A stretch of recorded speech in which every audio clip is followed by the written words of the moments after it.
How's it, everyone? In this episode, my buddy Leeroy takes us through the process of creating a lamb potjie.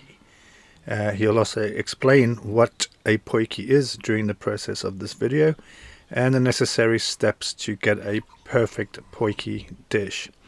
So come along and join us as we go from this Good afternoon, I'm Leeroy. Welcome to my grumpy get buddy that's come to visit. Good to this. Is it? Well, they're full of... Look at yours. We've all been sitting here in a kaya with flippin'... I'm just saying, I'm not going to film your face anymore. I'm just... In your face, man. In your face, man. In your face, my bro. So let's... In the space of an evening. Let's get into it. Good afternoon.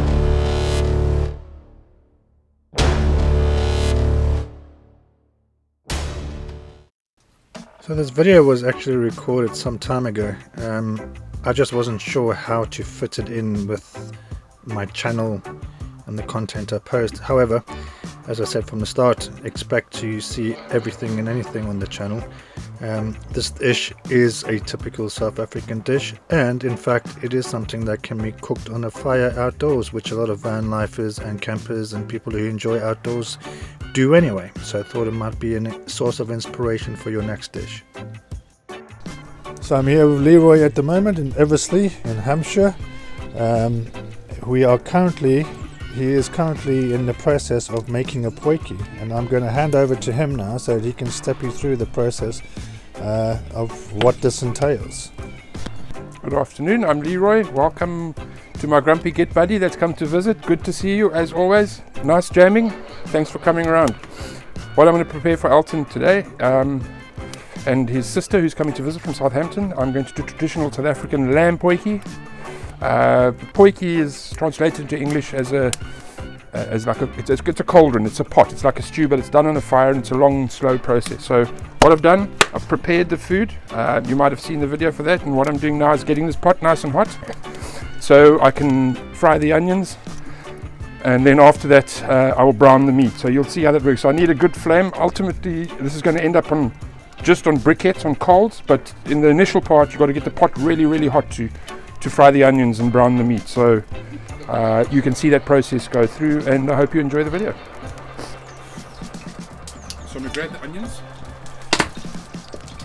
and as we get closer to the pot you might be able to hear it snap, crackle and popping. That's pretty much how hot you want your oil when you throw the onions in. At this stage I'm not going to put any spice with it. The spice I put in when the meat goes in. So these I'm just going to fry separately, then take them out, then brown the meat. Straight away, chuck it in and get that nice boiling sound. Lovely stuff. And you're just going to do these till they're a bit translucent, so you can see they're a bit see-through. You don't have to cook them dead. Just get these nice and translucent, and then we take them out. We'll work them out.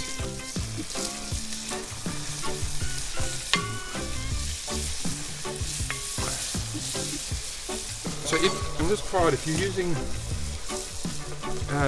thin pieces of wood like that, that's all you really need. You can do it with twigs really, and then put the coal on after. But all you need here is a flame, ultimately, to get the pot nice and hot. You don't need big pieces of wood underneath this. So what is this pot made of? This is cast iron. They make this in any other kind of pot, or is cast iron best suited for this? Best suited for this. I mean, I know some countries use the like terracotta, the clay pots. Generally those are not done on flames, they're done on coals. I don't know if they maintain the heat of the flames for too long. So that's why with this one, they come in different sizes as well. This is a number 2, I believe. There. They come in different sizes. They start from really small like this, which you can do nice. You hardly cook in those little ones. You would serve food in them, like if you do a little prawn dish or something, it looks nice, but it's not practical for cooking. And they come up to cauldrons like huge, they can take 40 litres or they come really big. Obviously there, everything depends on the size of the fire that you've got and how many people you're catering for. Sure. But this one, if we're doing just meat, which we are, if we're doing a few potatoes in here, we'll be adding some few things, but it's not sometimes when you do a pot for just 2 or 3 people, you'll put in your lamb and then you'll put all your vegetables in there like you'd do a conventional stew. For this one, because we've got quite a bit of meat, you'll see the meat takes up sort of 2/3 of the pot. Right. And then we put the vegetables on top of that. Yeah, so we don't want, you know, the more meat you put in, it can only take so much. You can see they're getting nice and translucent now, browning a little bit. Just a little bit more. Let those go just a bit more. And keep this nice and stoked, because this must be nice and hot when you put the meat in. The meat, the same thing as with the meat, you want to brown the meat and get it nice and hot quickly. So these little planks that are here now, we can always use just now to get some coals going, but you always want to maintain at least a bit of a flame underneath the pot.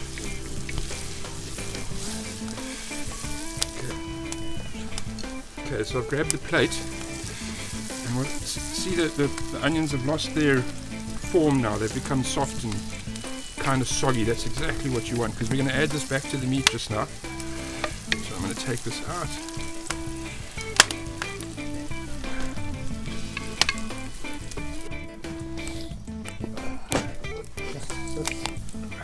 Okay, guys, so now we've got the meat.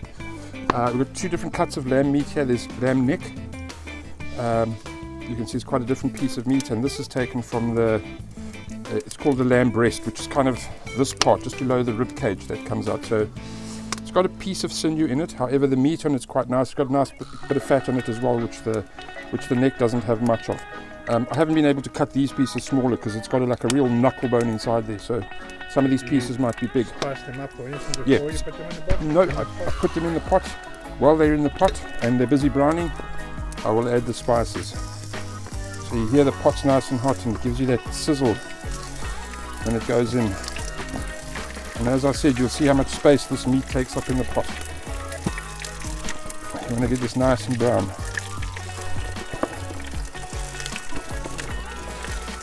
This is why I said there's not much room for vegetables in here, but hey, not everybody's a vegetarian. Nice. To get my cloth quickly. Lift it up with the spoon. Oh, there it is, yeah. Maybe that's nice little stir about.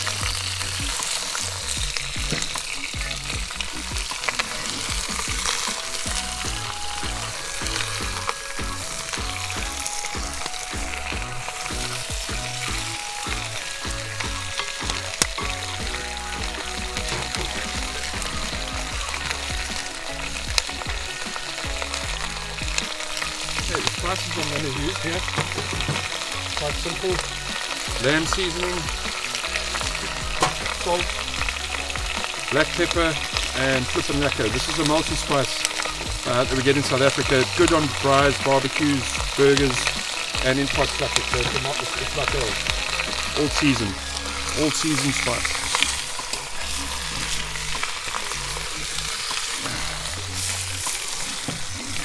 Until the meat softens up, this is quite an arduous process. You've got to keep it turning because the pot is hot at this time. But I mean, ideally, that's what you need to brown the meat.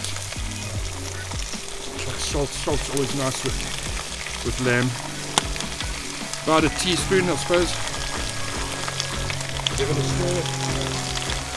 Now, you might think, oh, you've only put salt on the top. Yes, that's the case, but don't forget, later in the stage we add stock to it. So whatever spice is on the outside of the meat will get shared, and it dissolves. And So what's the total cooking time for a dish? so because of the type of meat, if you're using soft meats, you can do it in 2 hours on a nice low heat with no flame. Generally something with bones in, with a neck or something, where it might not be as soft as other meat. I would say 3.5 to 4 hours on a pot this size. If you want, you'll see just now when you break the fire down and just get it nice, and you just want to hear it bubbling later. Right now it's like frying hot. You can't touch the thing; it's hot. Later, you can keep your hand on the top a little bit because you just need a soft boil. But at this stage, you move the pot really hot to get it now. Oh, it's starting to smell lovely already. You can smell it, so what I'm going to do, Add the next round of spice here. Throw some lamb seasoning now. Much to show. And then I'll throw a bit of pepper in there as well. Last time I made a soup, I threw a bit too much pepper in, but I'm fond of pepper. And at this stage, I'm going to throw in a bit of cheating, the lazy garlic.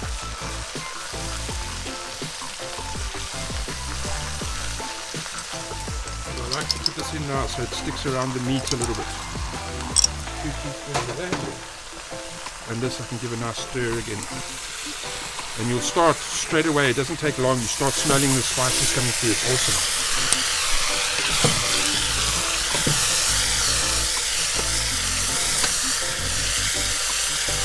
And you can see the spices are starting to spread and all the meats have got something on it, you know. Okay. I'm going to leave this for a little bit, whatever it is.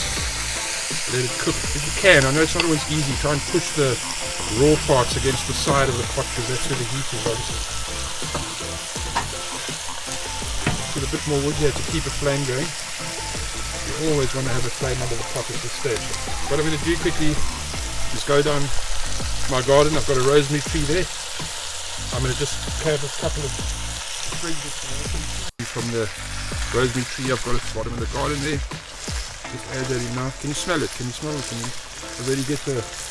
It's not too lamby at the moment. You can start smelling the aroma of the spices. There we go. That's coming on nicely. Keep the heat of the pot up until this process is complete. Oh, my eyes are watering. There we go. Bank around so I get some flames out of this one. Put it in a bit closer. There we go. There we go. Nice. Keep the flame up.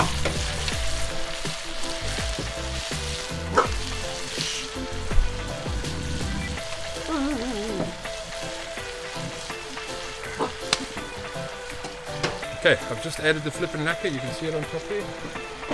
Flippin' lacquer, just so that you know. As a South African term, lekker means good, great, kif, awesome. Yeah, I think I'll be doing an instructional video about some South African words on our channel soon enough.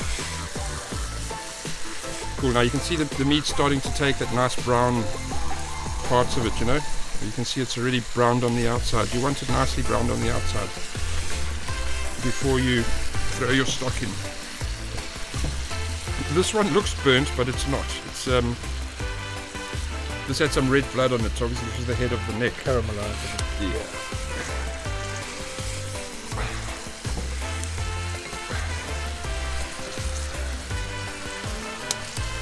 Now you can see the meat looks really tough now. Even you can see it's tough. But by the end of this process,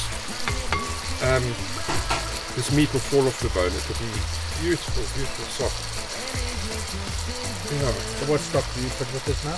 So the stock I use, this particular one, I'm using one of these lamb pots. Right, So it's just a lamb pot, stock pot, and I put in a vegetable stock as well because you're probably going to need to put about half a litre of water in there. Of stock. Yeah, so about half a litre of stock will go in here because I'm putting mushrooms in as well and potatoes, and they have moisture in, and you don't want your pot to be runny. It's not pleasant. You want it to be like a thick, gravy, saucy flavor, saucy texture. And as you can hear, the pot's still really, really hot. I mean, I can't touch it down the side. It's too hot. It's really sounding good. So the sizzle that you're looking for, is it? Yeah, right now at this stage of the pot, you really want that sizzle in here. So I might just stick a bit of it in here. There's not long to go with this process. Just now I'm going to add the onions to this.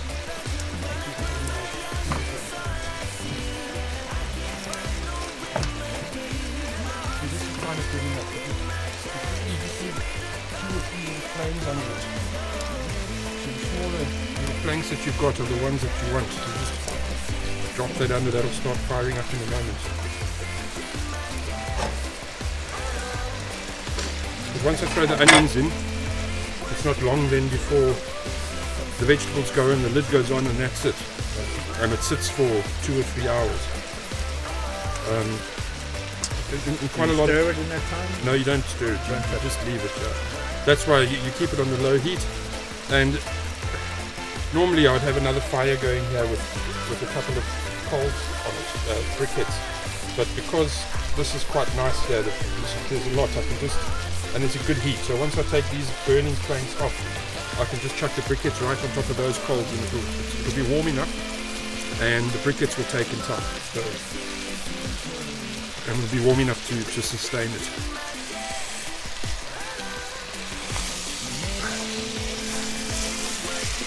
You see, this is the brown you want. There you can see that's done nicely. That piece is really nice.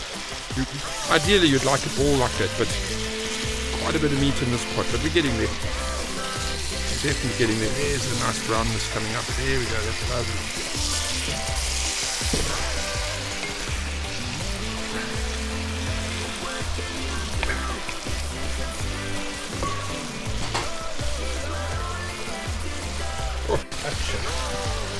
So besides lamb, what other meat works well for these kinds of dishes?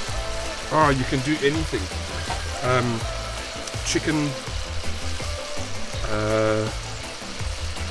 As far as lamb's concerned, you can just take like lamb cutlets, like meat. You can do it with chops, lamb chops, or lamb that you'd put in a stew you can use. Ideally, you don't want these pieces too small because the meat gets really soft, so you want, nice chunks, 1 inch by 1 inch, sort of square inch. I've done it with seafood before, which obviously has a lot shorter cooking time because of the texture of the meat. Chicken as well doesn't take as long as the lamb pots, but I mean, like you'd be doing a stew at home, if you wanted a really soft lamb stew, you would do it for 2 hours or so. But this is quite a bit of meat, so this is probably 2 kilograms of meat in it. So yeah. But you can do just about anything. I've done vegetable pots before when I've had friends who are vegetarians and stuff. I do 2 pots. I do 1 vegetable. I normally do the vegetable curry, and I'll do a meat pot which is flavoured for meat. So the vegetarians at least have a pot to eat from. Oh, I'm going to let this go a bit longer.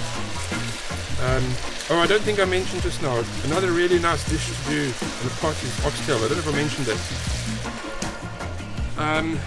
Oxtail, also done really slowly.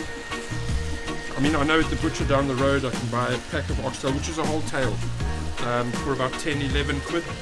So if I was doing for 5 or 6 people, I'd get 2 of those. So it's about 20 quid for the meat, which is it's not too bad if you want a nice meal. I mean, you can always go and buy mince and make a pasta if you like, but if you want to do something in a pot, oxtail is really nice. Again, that's the kind of dish you want to do really, really slowly. So what I'm going to get ready to do now is, you can see the meat's getting nice and browned like that.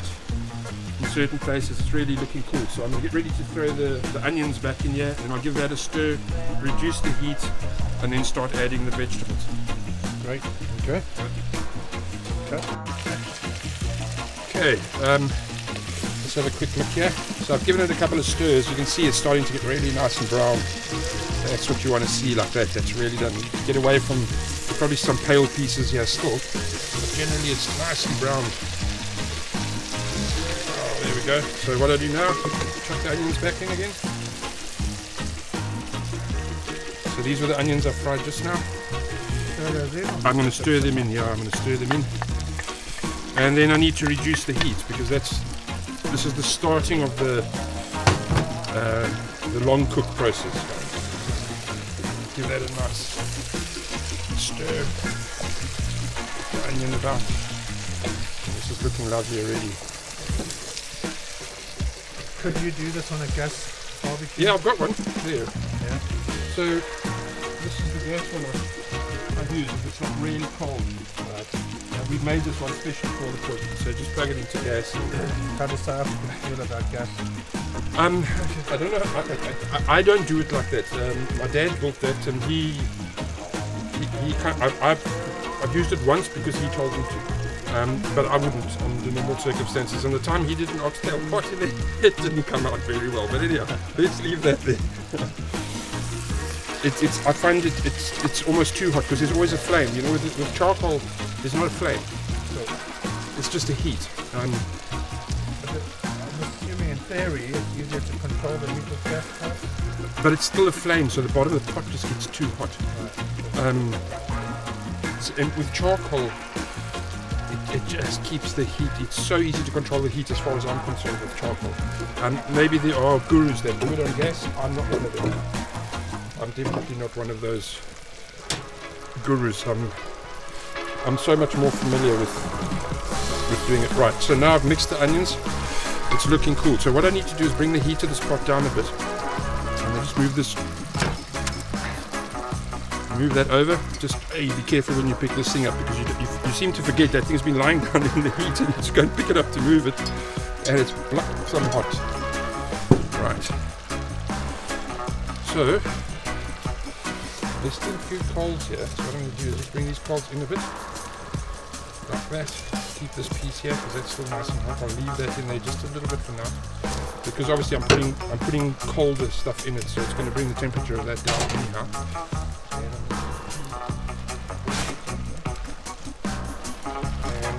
Use my hands because I'm going to be touching stuff now.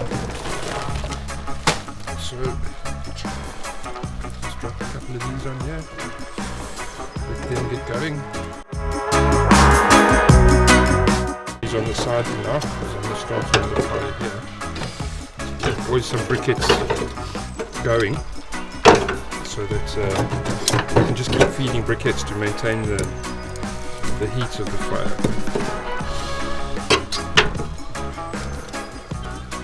So those will take. Right, now as you can hear, the pot is still sizzling, and that's just the pot because it's not over the heat right now. So what I'm going to do is I'm going to take that and pop it right back over here. It'll settle itself down, and these briquettes will take in time, and that'll be the heat of the fire. I said I didn't want to touch these with my fingers, but there we go. Right, so we're reaching the stage now where once we start adding stuff to it, we stop fiddling with it. So I just want to make sure that the fact that it's still hot, it needs to cool down a little bit, otherwise the pot's still a bit hot and the bottom ones burn a little bit. So you do want the pot to cool down a little bit. But it will automatically cool down because, as you can see, there's not a raging fire underneath it. Okay, so generally with these pots, as you can see, like I mentioned just now, the meat takes up quite a lot of place in the pot, so maybe I should just chop those into here first. I normally like to cut potatoes. You don't have to. I do this simply to make sure that of course it's going to be in for a long time, but when you dish it up on a plate, it's nice and you know that your potatoes cooked right through. So you can use any potatoes. I just for convenience have grabbed baby potatoes. And you're just cutting them in half at this stage. Yeah, that's all I'm going to do. So that's going to be the size that you'd get it through, and I'm trying to grab the smallest ones I've got here. And you can see there's not much room in the pot to add a whole lot of stuff, so I'm just going to add a couple of potatoes. And then there's not a lot of vegetable that goes in here, and a lot of pots you can, if you've got the room in it, you can add any vegetables.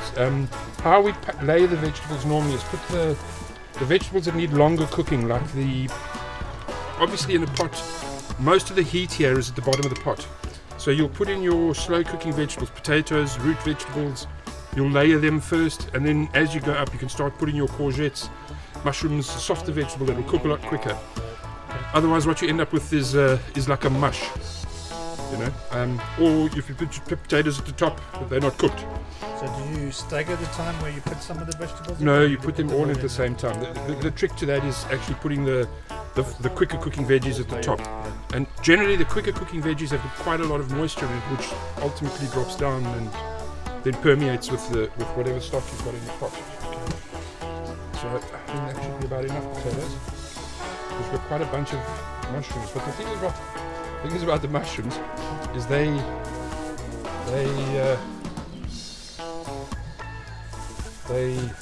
I'd say they disintegrate, but they definitely, that's the word I'm looking for, they get a lot smaller once you put it in. You know, sometimes you can't put the lid on, and after 20 minutes you can see, there's plenty of space here. So I'm going to give it another quick, I'm just going to grab these 2 potatoes out here quickly so I can give this one more stir. Like I said, the reason why you want to stir it now is because you can still see here, you see here, you see it's still bubbling. Oh yeah. And so that will be quite a lot of the fat that's come off the meat already. But it's quite hot. Now don't worry at this stage about the fat, because lamb is quite a fatty dish anyhow. If you haven't taken it fatless, it's got fat in it.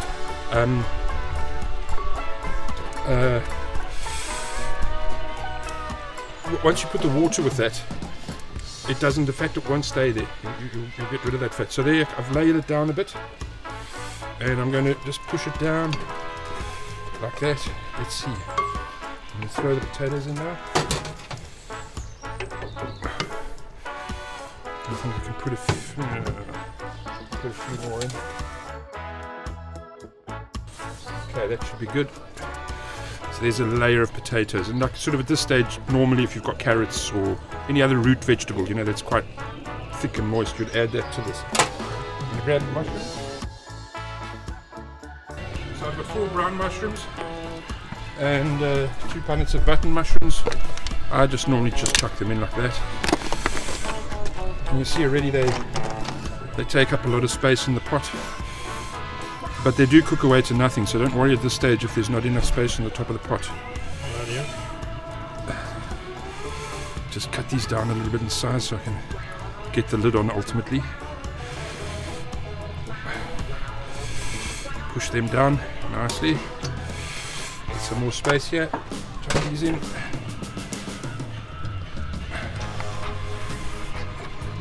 You see, I'm pushing them down. Don't think this is barbaric, but if there's a point, there's a reason for that. They will cook down. And what I'm going to do, grab some cabbage leaves. Oh, before I put the cabbage leaves, I'm going to put the stock on. Okay, so I'm getting ready to put the stock in. So what stock is that? So this is that lamb pot. I've used one of these, and I've used one cube of vegetable stock, the granule one. And I'm going to add that to it. It's about a litre worth there? It's half a litre. Half a litre. You know, you can always add moisture to this. You can't take moisture out of it, unfortunately. And as you say, the mushrooms are going to give it a bit of moisture. Yeah, you'll get quite a lot of moisture out of the mushrooms. Okay. And then what I've done is I've taken some red cabbage. I've got red cabbage. You can use red or white cabbage.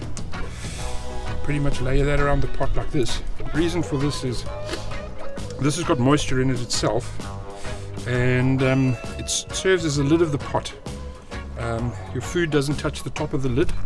This you can either eat or chuck away. I normally take it off and throw it away, the cabbage at the end. It's only a couple of leaves like that. But then of course you're getting the nutrition from this, and it serves as a sealant, kind of like that. And all the moisture that hits this goes back down into the pot, so you don't lose any of your moisture through the side. If that makes any sense. There we go, give that a nice little push down. And that's about it. And now we can chuck the lid on, and then it's time to have a beer. There we go. So, I don't know if you can hear now. Bring the mic closer. You can hear there's a boil there. There's a little rumble of a boiling. Let me grab the mic so you can hear that. If you can hear that, there's a little boiling sound. You want to maintain that for the entire process of cooking this. So Right. you don't want it crackling. You don't want to hear the boiling. It's just got to be a gentle little boil. So the stock I put in was tepid. You know, it wasn't hot. It wasn't boiling water. So now you see at this stage, the lid doesn't go on properly. There's a little gap here. Yeah. But you'll see in a couple of minutes it would have dropped because the mushroom starts reduced. and then the lid sits on, and but in the meantime all the moisture that's coming in here is going back in because of the cabbage leaves that we put on top. So that's the idea. Cool. Excellent. So I'll catch up with you guys later when Give it a I'll 2-3 show it to hours. you halfway through and listen for the bubbling and show you how the lid is now fitting properly. And then we'll have a look when it's done. Okay, cool, we're back. So since this process began and I put those coals on, you can see now they've now really all taken heat. One way to monitor the heat of the pot is just keep your hand on the top. You should be able to just put it on and hold it there for a couple of seconds. I mean, my hands are pretty tough because I do this quite often, but it's hot enough that you can't leave your hand on there, but it's cool enough that you can actually touch it. These are just put on one little piece of wood just to get a couple of coals going. So ideally what we're going to do is just keep feeding this with these, because so every now and then I've just got to put another 5 coals back on here and just keep them, so you don't have to waste a whole lot of coal. And as you notice now, this seal is gone, it's closed, it's completely closed down. As you can see, it's dropped quite a bit. Right, okay. And see, so this is still hard. And here you can see the moisture is boiling right up here. So there's actually quite a lot of moisture in here. You can see there. There's some moisture. Up there. Yeah. And if try and grab the mic, see if we can hear that. Above the dire straits, yeah. If you mic, there's still a gentle boil going, and that's what you want to maintain for sort of 3 hours. So how long have we been on now? 45 minutes. So no stirring or anything. It's just a matter of checking up on things and seeing how they are. Keep a few coals going. As you can see, there's no more of the wood coals left underneath. So these ones, if you just give them a little knock like that, you can see the dust goes off them. Like that. You leave the dust and these ones will be fine in a few minutes. So as soon as I take those off and start feeding, in about 15 minutes, when these are completely ready, I'll start laying them around the outside, and I'll put another 5 on here, and so the process goes on. So that way you don't have to have a raging fire going here, and you don't waste a lot of. In the meantime, we've had a bit of rain, so fortunately, this point is small enough that I can just keep this thing closed. However, I try not to do that because it does suffocate it a little bit and keep the pressure down, keep the temperature down, although there are holes here. Right, okay. But that's how we keep it going. So that's pretty much more than enough heat to keep this whole pot bubbling away. As you can hear, it's just gently bubbling. It's not, you can hear it's not raging like it was when we had a fire going here. So and the pot is warm, so it's really nice. And a cold night like tonight, I think it's last time Elton checked, it was 5 or 6 degrees. Lucky to keep your hands warm like this. Warms enough. We're going to have a bit of guitar later, so try and keep your hands warm. There we go, and we'll catch up with you later. In an hour's time, we'll come back and see what's happening. Right.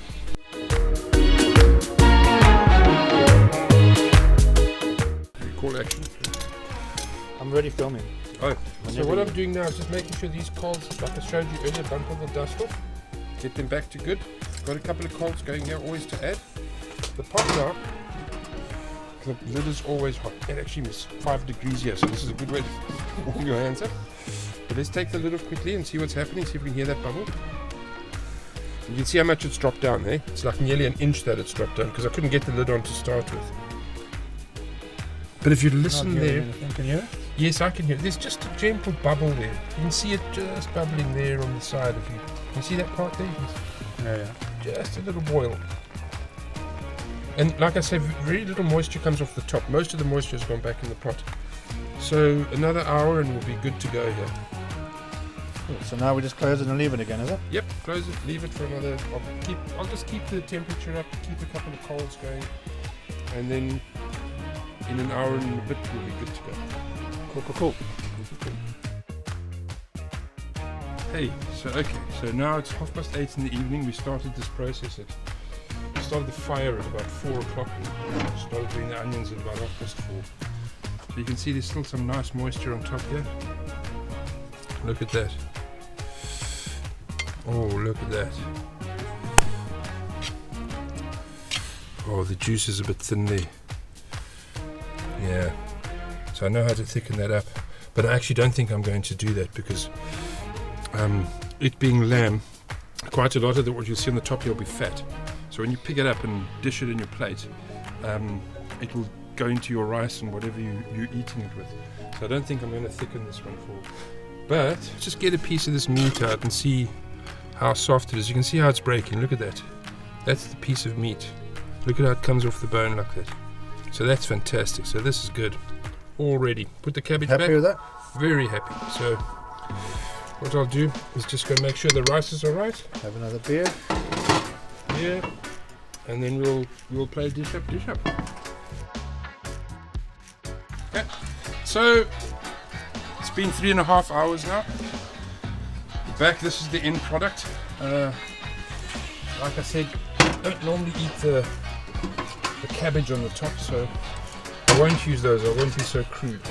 I'll take it off with a knife, like that. So these are the cabbage leaves that I put on to keep the moisture in. So this is what I keep for the foxes, and I feed it to them later. So when it's cooled down a bit, and I've put a bit of gravy with it, as you do. You can eat this. There's nothing wrong with it. I just prefer to take it out because it's not part of the pot. This is smelling divine. Can you smell it? I can, yeah. Yes. There we go. So there's nothing wrong with stirring it now because it's about to be dished up. So you can sit Excellent. Okay, so now if we have a quick look at this, I'm going to give this a stir up. Mushrooms are at the top, potatoes are underneath that, the meat was right at the bottom. So yeah, you'll have a look now what will happen. So I'm going to grab that meat from the bottom, there we go.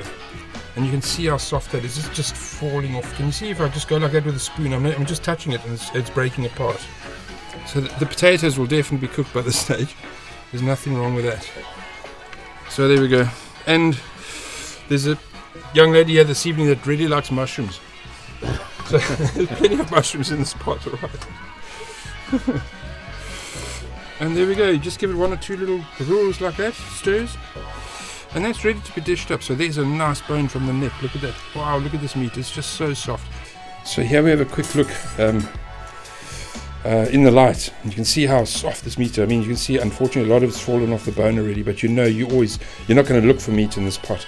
And there's a lot of mushrooms here, so you can see any dishing that you give yourself. You can, if you lift this up, this spoon's too small, I'll get a bigger one just now, but as soon as you pick it up, and the bones are big enough that you can see them, so you won't get stuck. You can see the meat's come off this bone. Yeah.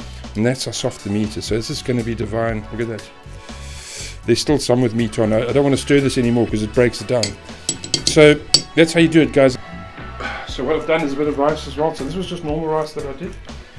And I fried some tomato and onion and added to that. You can see the tomato and onion and a few peas. And there's a quinoa here which I took out of a packet. So anybody who wants to starch other than the potatoes in here, that's where you get it. It's only 2 or 3. But that's your lamb pot. And I hope the people that eat it enjoy it. And thank you very much for watching. Thank you very much. Take care.